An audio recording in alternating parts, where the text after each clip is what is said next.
যে voter list দেওয়ার কথা ছিল, আজকে কি আপডেট রয়েছে?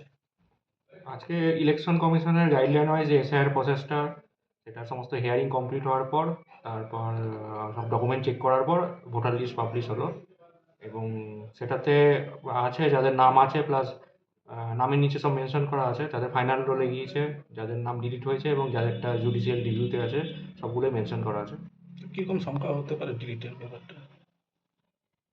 টোটাল ডিলিট যেটা জুডিশিয়াল রিভিউতে আছে, ওরা তো যারা সুপ্রিম কোর্টের গাইডলাইন ওয়াইজ জুডিশিয়াল সার্চ যারা আছেন ওনারা দেখছেন। ওটা ওভারঅল যেটা আছে ওটা রিভিউতে আছে, ওটা ধীরে ধীরে সুপ্রিম কোর্টের গাইডলাইনের সাপ্লিমেন্টারি লিস্টটা ধীরে ধীরে আসতে থাকবে। আন্ডার এডুকেশনটা কতটা আছে? এক্সাক্ট নাম্বারটা তো এখন মানে বলা সম্ভব না, ওটা রোলে লেখা আছে, ওইভাবে দেখে নিতে হবে আমাদের। বিরোধীদেরকে আজকে দিয়ে দেওয়া হয়েছে? হ্যাঁ, বিএলওদের কাছে লিস্ট আছে, আমাদের বিডিও অফিসেও টাঙানো আছে, জিপি অফিসেও আছে, প্লাস বিএলওদেরও দেওয়া আছে লিস্ট।